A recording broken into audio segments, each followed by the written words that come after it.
Yeah. Good afternoon, everyone. With the previous past two presentations, you guys would have a fair idea about the urban life and the rural life in India now. So we both around Square are going to introduce you to the best holidaying spot in India, and then we are talking about Goa, which is also known by various names, and it's like beach capital of India because of its beach, beautiful beach, Pearl of the Orient, Robe of the East. It is also known as tourist paradise and many more. So, it's located in the western coast of India. I'll come to the map in the later on slide.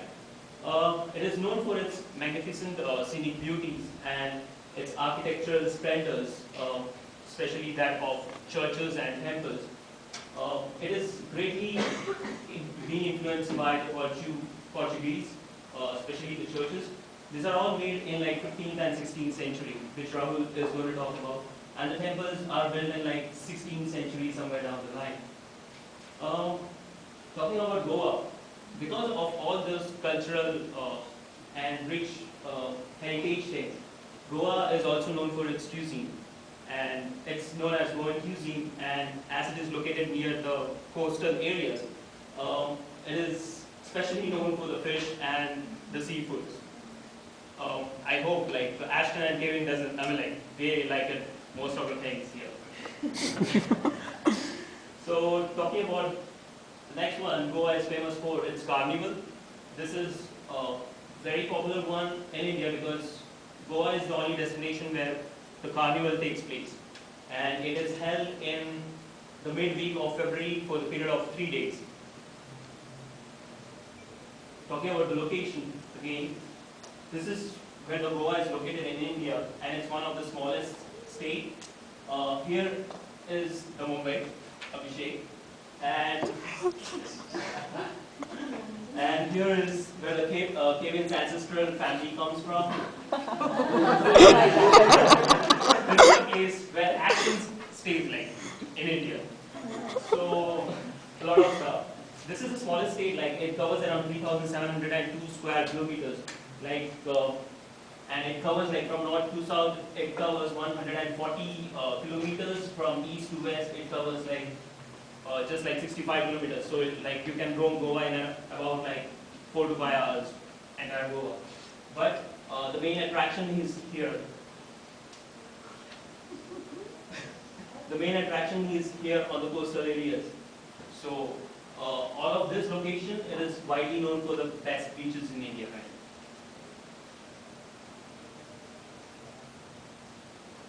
And about the geographical location, I had told you before. So about the climatic condition, it is Goa has a tropical monsoon climate.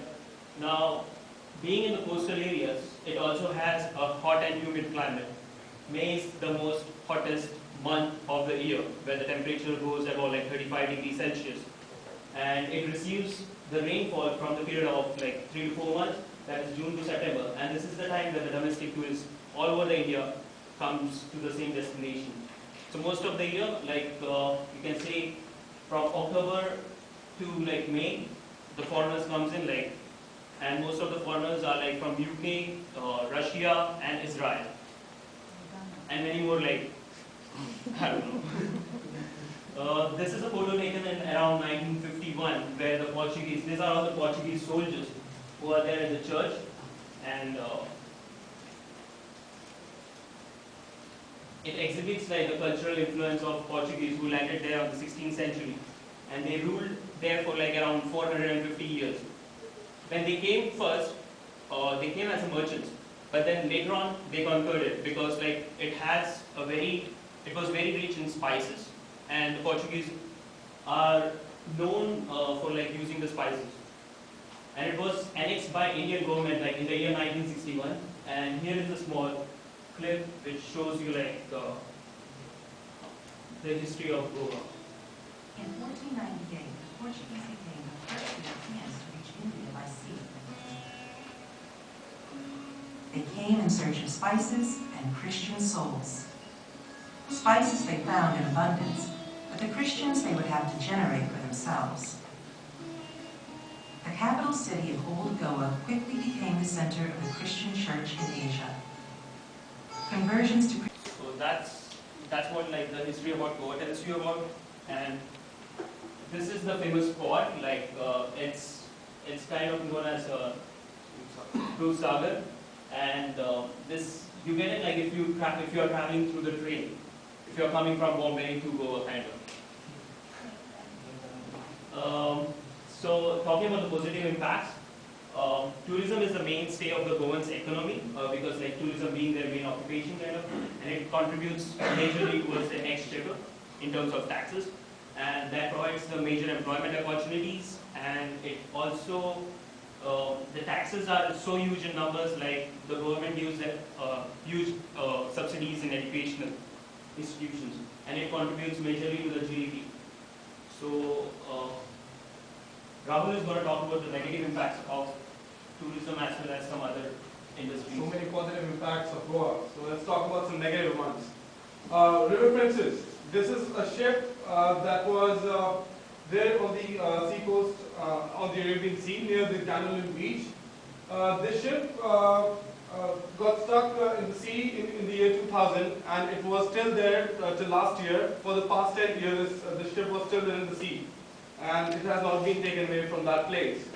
The reason for the ship to be there for so long was a conflict between the government and the ship owner.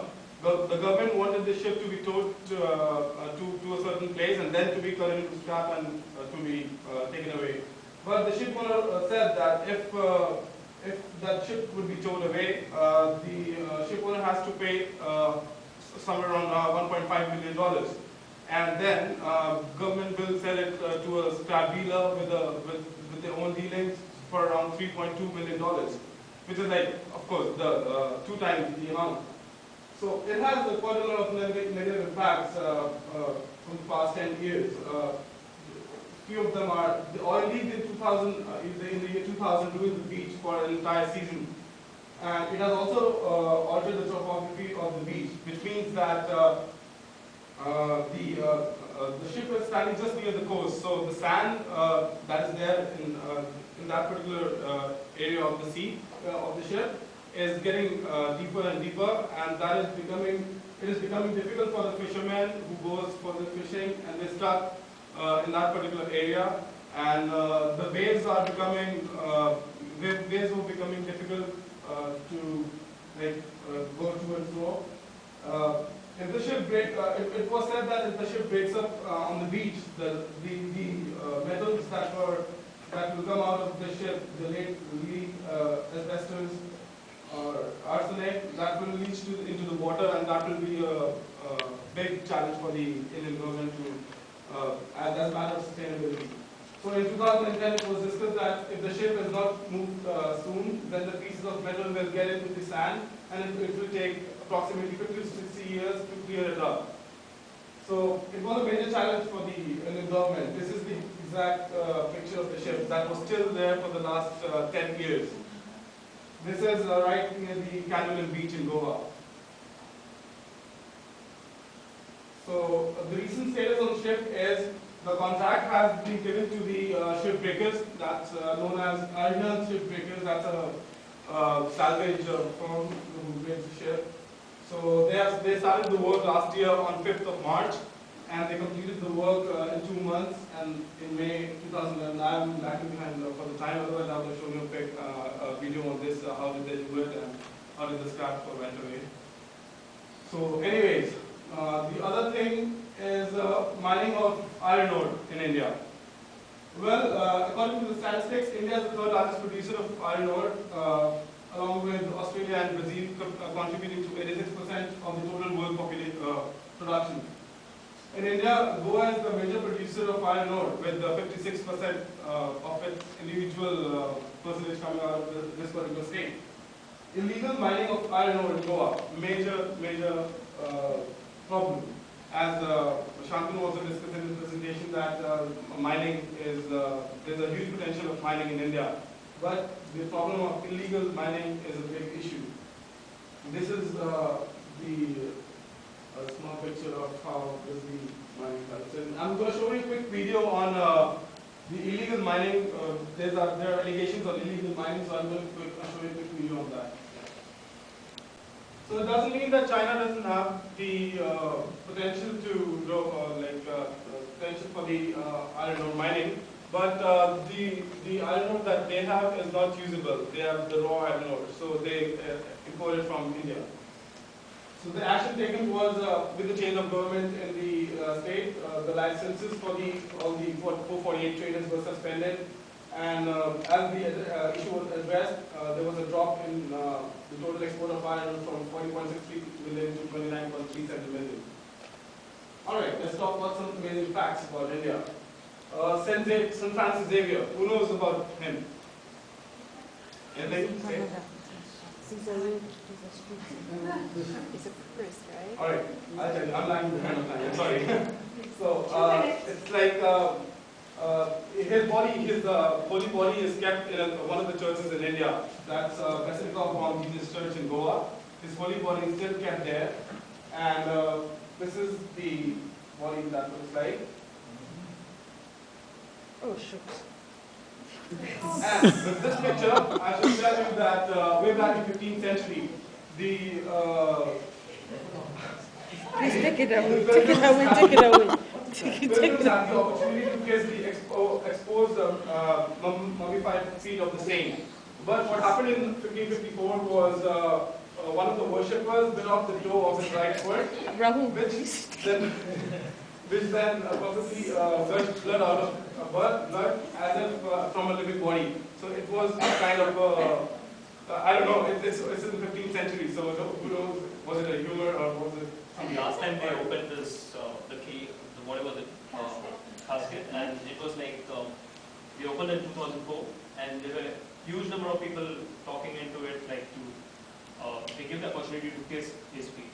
oh, shucks. There's like a lot of people were doing it. Yes. Yeah. It opens in every 12 years now. This is the church, Basilica of Mount Jesus. This is another church, St. Caxton Church. The significance of this church is this church is modeled after the. It was made in the second half of the 17th century, and it is just looks the same as the church in Rome, that is St. Peter's Church. This is from the inside. The altar is in church. Alright, talking about the attractions in Goa, beaches, as my friend said. Yeah, just on this. Just sum up what we're missing. What did you want to conclude with? Everything has been concluded, just that there is a major festival that is celebrated in India, in Goa, every year, which is Sunburn. That is a major festival, music festival, with it's a 3-day festival in which it's a music festival in which electronic music, dubstep, house music is being played, and it's been only 5 years that this festival has started. And last year it got 45,000 attendees, with 92 artists performing from all over the world. I have a small clip on that as well, but we don't have time for that, so I'm really sorry. It was a long presentation though.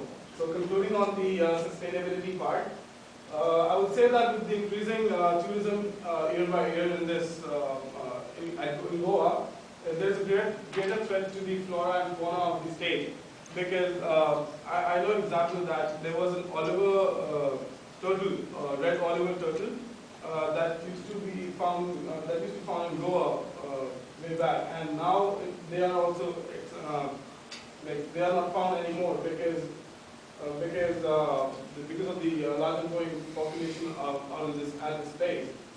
So, and another one is safety and security of the international and domestic tourists is also a big challenge for the government, because these beaches are so excluded that these are you can go in from a dark jungle, and then you can reach a particular beach. That beach is really can be enjoyed on, and that beach is really private, but there is always a safety and security issue, so the government is taking into consideration